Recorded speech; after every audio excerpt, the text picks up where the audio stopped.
La pluie tombait sans relâche, transformant les rues en torrents impétueux. Ethan, un artiste en difficulté, les factures s'accumulant, rentrait précipitamment chez lui, sa veste trempée. Il venait d'être refusé pour une autre exposition, et la tempête reflétait son humeur, sombre et implacable. Alors qu'il traversait le pont, un cri désespéré s'éleva dans le vent rugissant.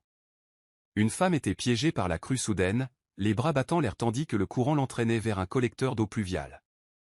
Sans réfléchir, Ethan sauta dans l'eau tumultueuse, luttant contre la force du courant pour l'atteindre.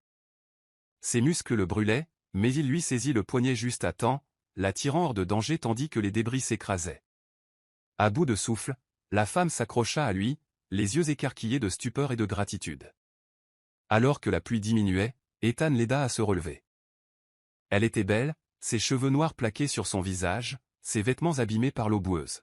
« Merci », murmura-t-elle d'une voix tremblante. Il hocha la tête, ignorant que ce simple acte de courage allait changer sa vie à jamais. Ethan insista pour la raccompagner chez elle, mais elle hésita. « Je n'habite pas dans le coin », admit-elle en évitant son regard.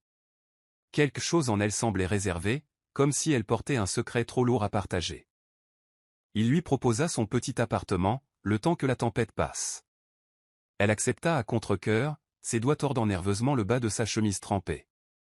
À l'intérieur, tandis qu'elle se séchait avec sa serviette de rechange, Ethan remarqua le tissu coûteux de ses vêtements, désormais abîmés. Ce n'était pas n'importe quelle femme. Qui était-elle? Avant qu'il puisse poser la question, elle se tourna vers lui avec un doux sourire. « Je suis Lila », dit-elle en lui tendant la main. Sa façon de prononcer ces mots semblait délibérée, comme un nom qu'elle n'avait pas utilisé depuis longtemps. Ethan se présenta, essayant d'ignorer l'étrange tension ambiante. Elle jeta un coup d'œil à son appartement, aux toiles inachevées, aux tasses à café à moitié vides, aux factures impayées sur le comptoir. Son expression s'adoucit, comme s'il reconnaissait. « Tu es un artiste », murmura-t-elle. Il rit sèchement. Un échec. Les yeux de Lila brillaient d'une lueur qu'il ne parvenait pas à identifier. Peut-être pas pour longtemps. Le lendemain matin, le soleil entrait par les fenêtres et Lila était partie, non sans avoir laissé un mot. « Retrouve-moi au café d'Elm Street à midi. J'ai une proposition à te faire. » Ethan fronça les sourcils. Qui était cette femme, et que pouvait-elle bien lui vouloir?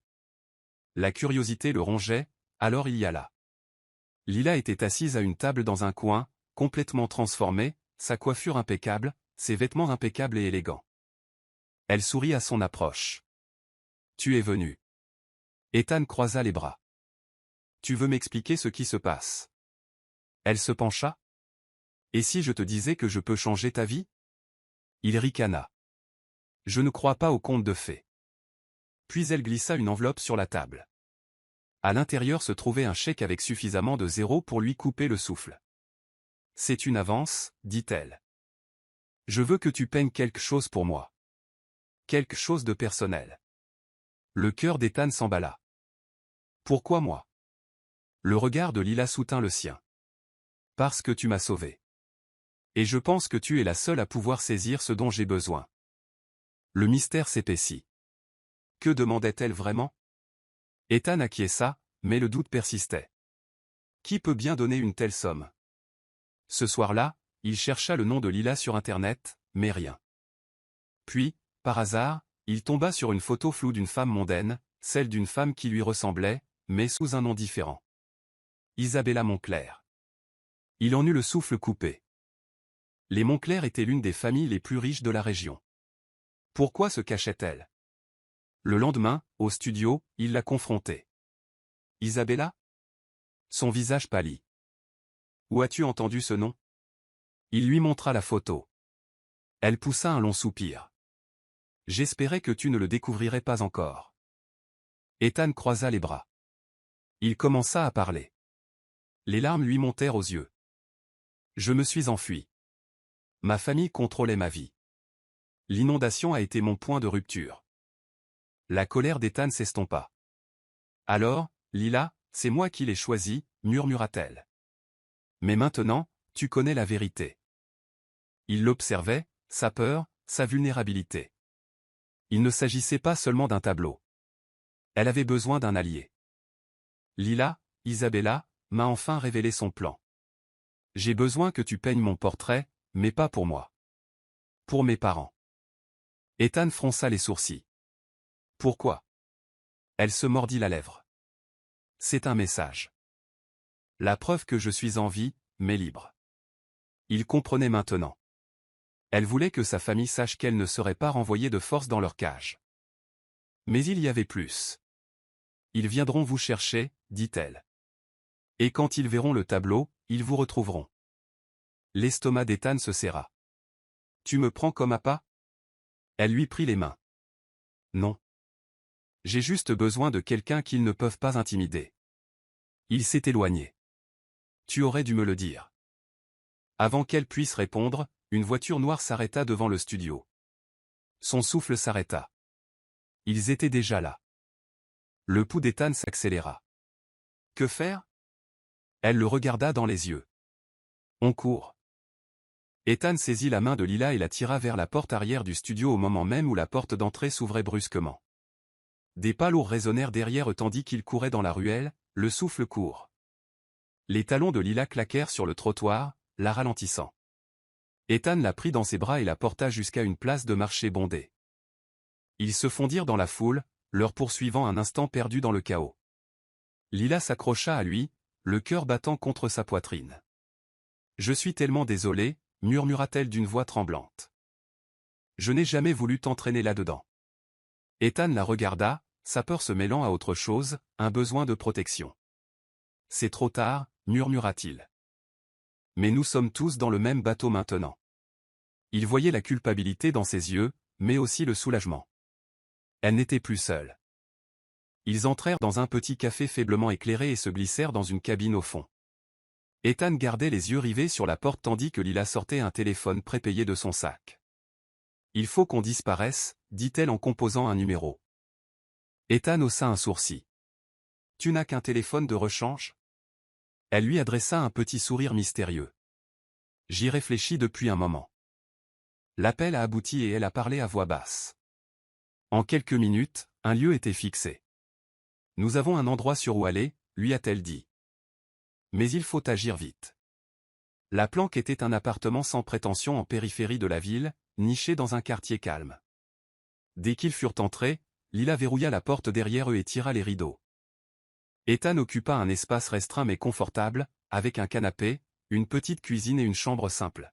« À qui appartient cet endroit ?» demanda-t-il en passant une main dans ses cheveux humides. Lila hésita avant de répondre. « Un ami. Quelqu'un que ma famille ne soupçonnerait jamais. » Elle s'approcha de la fenêtre, jeta un coup d'œil à travers les stores avant de se retourner vers lui. « On sera en sécurité ici quelques jours. » Ethan croisa les bras. « Et après ? On ne peut pas se cacher éternellement. » Elle soupira, assise au bord du canapé. « Je sais. Mais j'ai besoin de temps pour réfléchir. » Il s'assit à côté d'elle, observant son visage, la façon dont ses sourcils se fronçaient lorsqu'elle était plongée dans ses pensées, le léger tremblement de ses mains.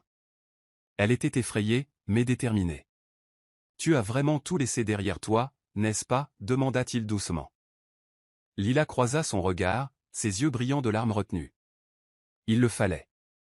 Je ne pouvais plus vivre comme ça. Ethan ne comprenait pas bien, mais il hocha la tête. On verra bien. Cette nuit-là, Ethan resta éveillé sur le canapé, écoutant les bruits lointains de la ville. Les événements des 2 derniers jours se déroulaient dans son esprit comme un rêve surréaliste. Il était passé du statut d'artiste en difficulté à celui de fugitif en moins de 48 heures. Un léger craquement lui fit tourner la tête. Lila se tenait sur le seuil, enveloppée dans une couverture. « Tu n'arrives pas à dormir ?» demanda-t-il. Elle secoua la tête et se pencha pour s'asseoir à côté de lui. « Je n'arrête pas de penser à ce qui va se passer ensuite, » admit-elle. « Si ma famille me retrouve, » dit-elle d'une voix éteinte. Ethan se redressa, une main sur son épaule. « Ils ne le feront pas. » Elle lui adressa un sourire triste. « Tu ne les connais pas. » Un silence s'installa entre eux avant que Lila ne reprenne la parole, sa voix à peine plus forte qu'un murmure. « Il y a autre chose. » Ethan attendit, sentant le poids de ses mots. « Si j'ai fui, ce n'était pas seulement pour le contrôle. Ils allaient me forcer à me marier. Un arrangement commercial, rien de plus. Son estomac se tordit. Et tu ne voulais pas ça. Elle secoua la tête. Je voulais avoir le choix. La vulnérabilité dans sa voix lui fit mal à la poitrine. Sans réfléchir, il la serra dans ses bras. Tu en as un maintenant, murmura-t-il. Le lendemain matin, la lumière du soleil filtrait à travers les rideaux, projetant une douce lueur sur l'appartement. Ethan se réveilla à l'odeur du café et trouva Lila dans la cuisine, fredonnant doucement en remuant un pot de flocons d'avoine. Elle leva les yeux en l'entendant et lui adressa un petit sourire. « Bonjour. Je me doutais que tu aurais faim. » Il s'appuya contre le comptoir et l'observa. Il y avait quelque chose de familier dans cette scène, de réconfortant. « Cuisine » demanda-t-il, amusé. Elle haussa les épaules. « Pas vraiment. Mais je peux gérer l'essentiel. » Il prit le bol qu'elle lui tendait, leurs doigts se frôlant brièvement. Une étincelle passa entre eux, subtile mais indéniable. Tandis qu'il mangeait, Lila le surprit en lui demandant des nouvelles de son art. « Qu'est-ce que tu aimes dans la peinture » demanda-t-elle, sincèrement curieuse. Ethan marqua une pause, puis sourit. « C'est le seul moment où je me sens complètement libre. Comme si je pouvais créer quelque chose à partir de rien. » Elle hocha la tête, comme si elle comprenait.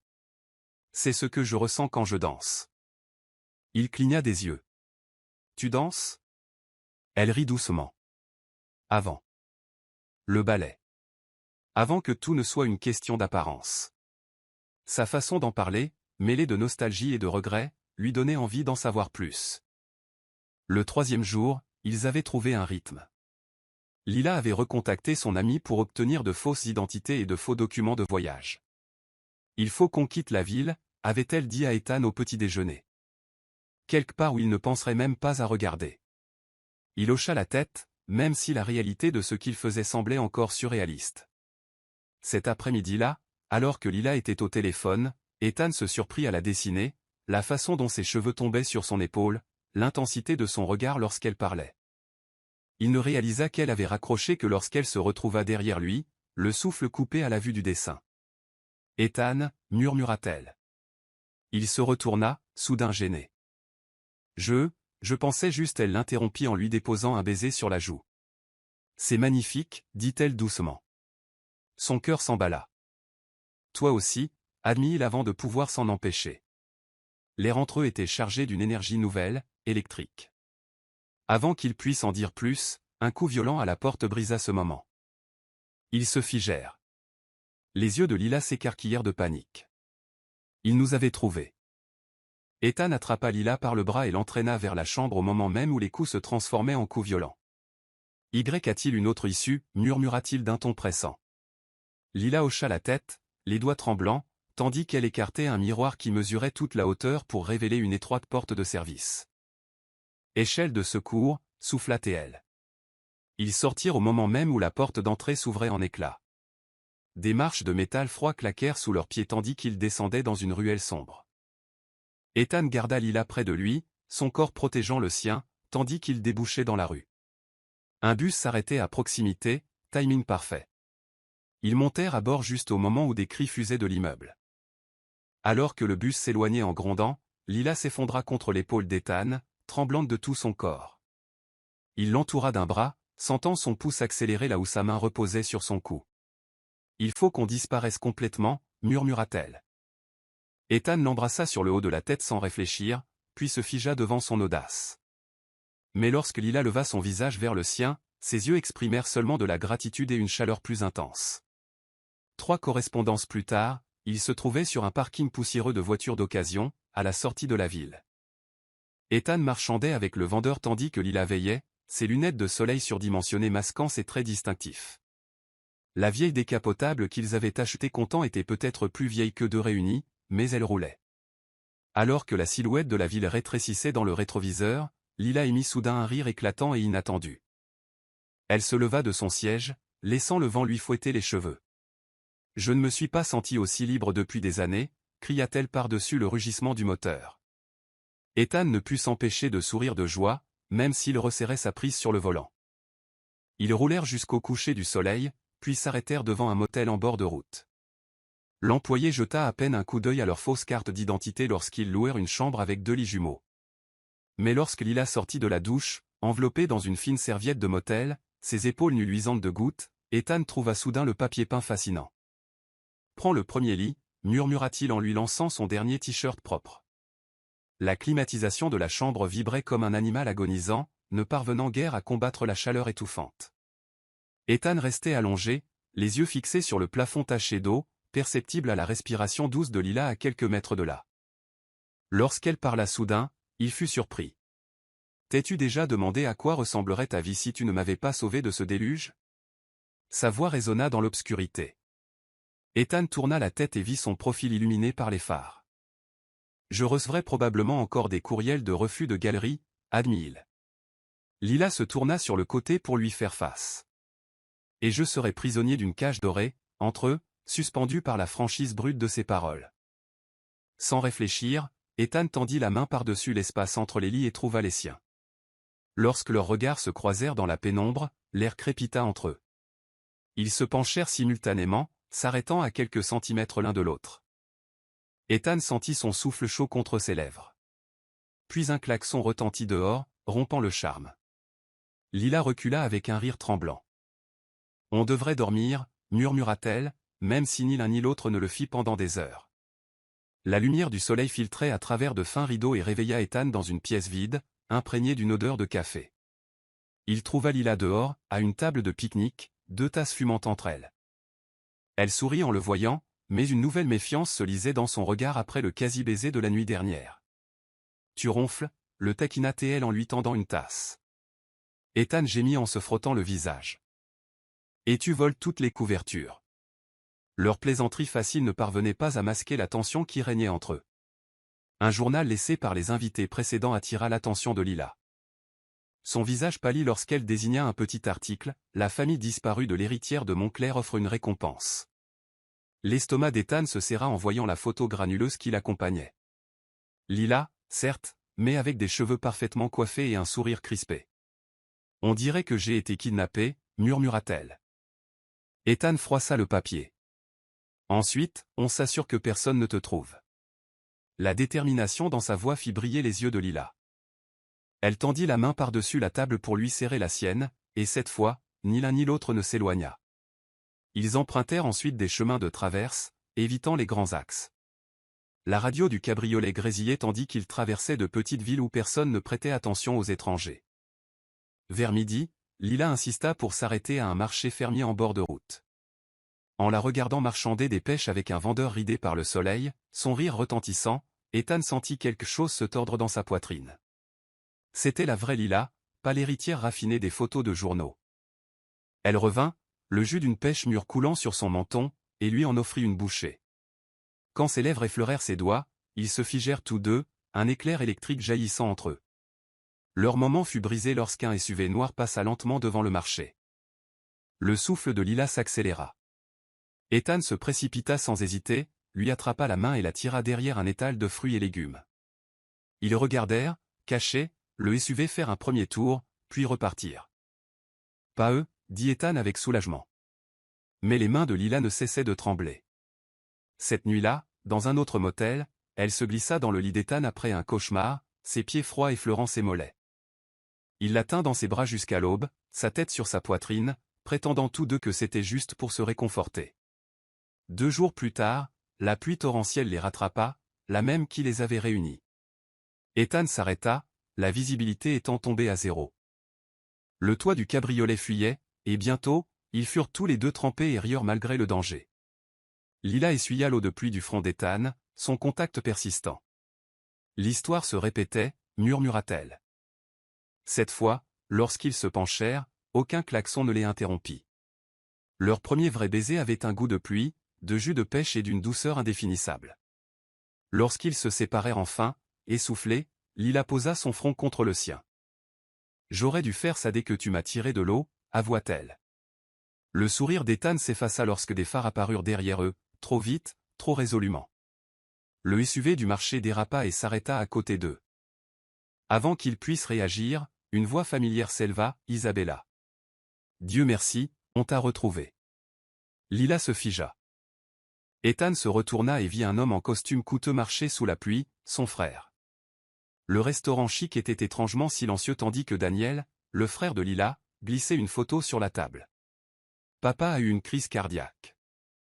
Il te demandait. L'image montrait un homme à l'air frêle dans un lit d'hôpital. Les mains de Lila tremblaient autour de sa tasse de café. Ethan observait son combat intérieur, son estomac se nouait. Cela changea tout. Daniel se tourna vers lui avec un sérieux surprenant. Merci de la protéger. Mais notre famille a besoin d'elle maintenant. Aux toilettes, Lila agrippait le lavabo, son reflet blême. Ce pourrait être un piège, prévint Ethan. Elle secoua la tête. Daniel ne mentirait pas. Lorsqu'elle se tourna vers lui, des larmes brillèrent sur ses cils. Je dois rentrer. Une question muette planait entre eux. L'accompagnerait-il? Le domaine de Montclair coupa le souffle à Ethan, avec ses vastes jardins, une demeure digne des livres d'histoire. Le personnel emmena Lila voir son père dès leur arrivée, laissant Ethan, maladroitement planté dans un hall d'entrée en marbre. Une voix de femme interrompit son émerveillement. Alors, c'est vous qui avez sauvé ma fille. Madame Montclair descendit l'escalier comme une reine, son regard perçant ne manquant rien. Avant qu'Ethan puisse répondre, elle poursuivit, nous vous sommes reconnaissants, bien sûr. Fixe ton prix. Son ton de rejet le fit serrer la mâchoire. Je ne veux pas de ton argent. Son sourcil parfaitement arqué se haussa. Alors, que veux-tu? La réponse était trop facile, Lila. Le sourire de Madame Montclair devint glacial. Isabella a des responsabilités. Tu comprends sûrement. Lila a trouvé Ethan dans les appartements des invités, arpentant la pièce comme un animal en cage. Ils veulent que je prenne la tête de la division européenne, lâcha-t-elle. En échange de plus de liberté. Le cœur d'Ethan se serra. C'est super. Elle lui prit les mains. Viens avec moi. Peindre à Paris, à Venise, où bon vous semble. Son espoir était contagieux, mais la réalité s'est écroulée lorsqu'un domestique est arrivé avec une enveloppe. À l'intérieur, un chèque avec plus de zéro qu'Ethan n'en avait jamais vu, et une note pour vos services. L'avenir de notre fille est ici. Lila est tombée de haut en voyant ça. Ils essaient de t'acheter. Ethan écrasa le chèque dans son poing. Je leur ai dit que je ne voulais pas de leur argent. Mais une question subsistait, un artiste en difficulté et une héritière pouvaient-ils vraiment faire vie ensemble? Le jardin de l'hôpital était calme à l'aube lorsqu'Ethan trouva Lila assise près d'une fontaine. Mon père se rétablit, dit-elle sans se retourner. Il a accepté de faire un compromis. Je peux vivre ma vie. Mais, demanda Ethan. Elle finit par lui faire face, les larmes aux yeux. Mais pas avec toi. À moins qu'elle prie une grande inspiration. À moins que tu sois prêt à te battre pour nous. Vraiment te battre. Ethan s'agenouilla devant elle et lui prit les mains. J'ai sauté dans une inondation pour toi. Tu crois que je ne vais pas sauter là-dedans? Son baiser avait un goût de promesse. Lorsqu'ils se séparèrent, Lila sourit à travers ses larmes.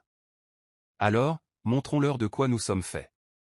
La grande salle à manger ressemblait plus à un champ de bataille qu'à un lieu de dîner. Les verres en cristal reflétaient la tension ambiante. Ethan était assis, raide, à côté de Lila, face à ses parents, à la table en acajou de 6 mètres. Le regard de Madame Montclair aurait pu figer la soupe.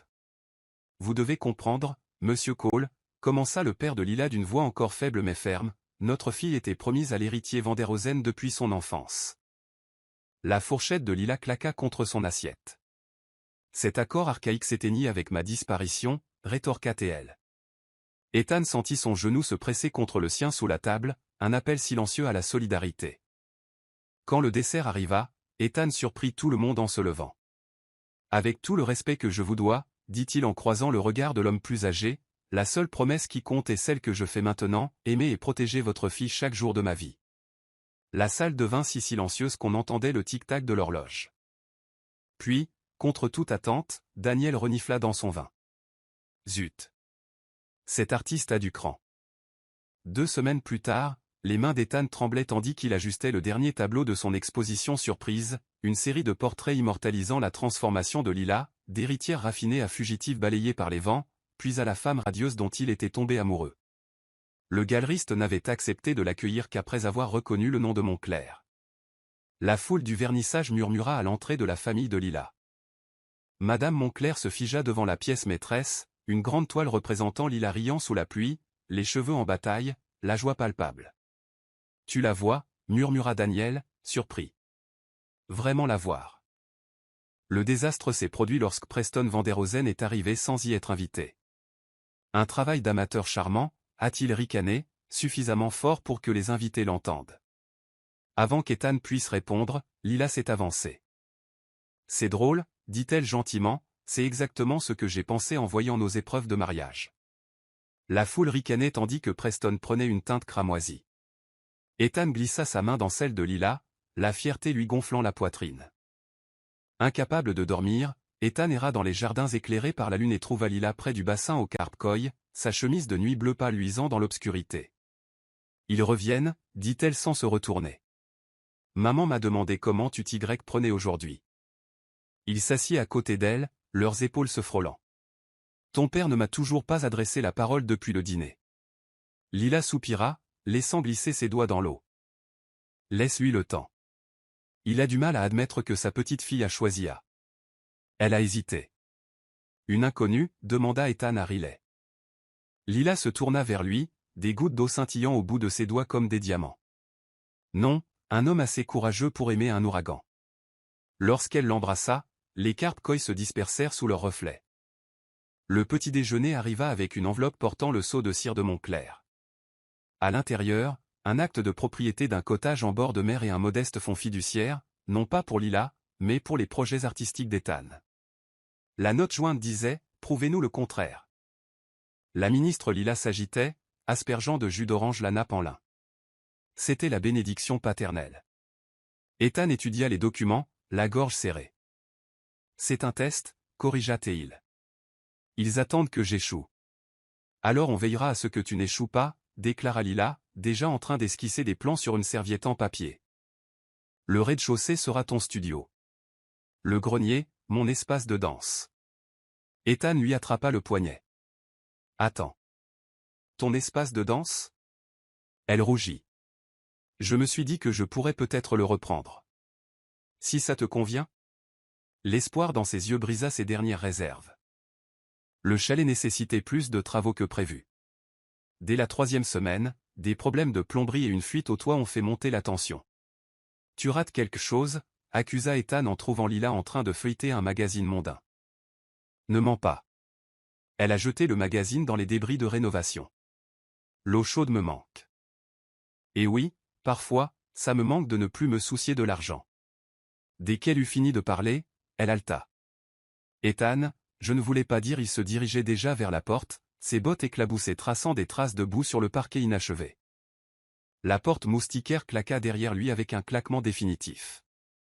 Ethan rentra à l'aube, épuisé par une nuit de marche, et trouva toutes les surfaces du cottage couvertes de postes TS. Sur le frigo, j'adore ton entêtement. Sur son chevalet, j'aime le sérieux avec lequel tu prends ton article.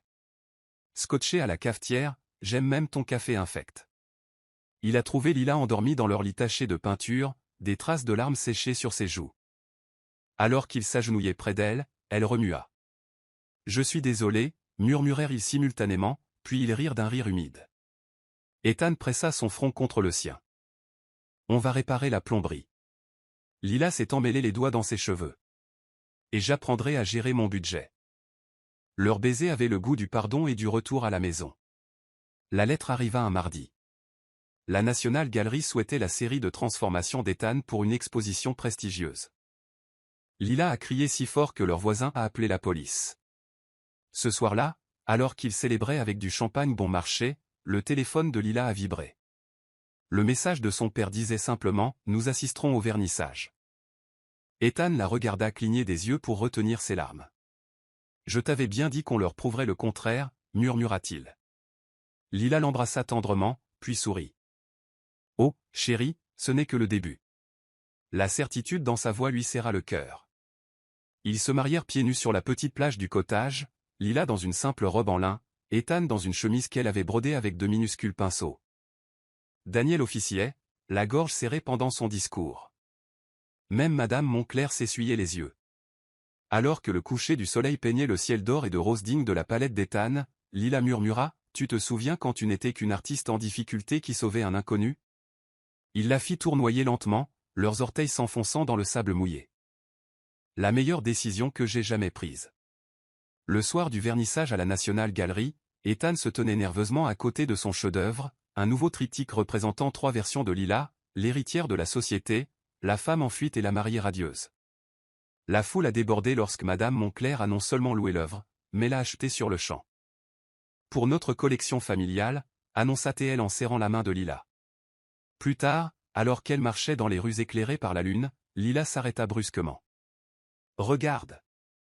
Elle désigna une devanture de magasin avec une pancarte, « 4 beaux. »« Parfait pour ta première galerie, tu ne trouves pas ?» Ethan rit, incrédule. « Femme, tu es implacable. » Elle l'embrassa sur le trottoir. « Et tu l'adores. » Des années plus tard, leur fille a découvert le tableau dans le grenier, une magnifique aquarelle représentant une femme trempée par la pluie tendant la main vers l'artiste. « C'est comme ça que maman et toi vous êtes rencontrés ?» demanda-t-elle en suivant les eaux tourbillonnantes de la crue. Ethan prit l'enfant sur ses genoux. « C'est à ce moment-là que j'ai retrouvé toute ma vie, » dit-il en souriant tandis que Lila entrait, le nez taché de peinture après son cours de danse de l'après-midi. Leurs regards se croisèrent, et dans ce regard passèrent 1000 souvenirs d'inondations et de poursuites, de chaumières et de galeries, de tous les moments impossibles et merveilleux depuis qu'il l'avait tiré de l'eau. Lila s'essuya les mains sur son jean et les rejoignit, complétant le tableau. « Raconte-lui la vraie histoire, mon chéri, » dit-elle en s'appuyant contre l'épaule d'Ethan. Celle où ses parents ont tous deux eu le courage de choisir l'amour. Et c'est ce qu'il fit.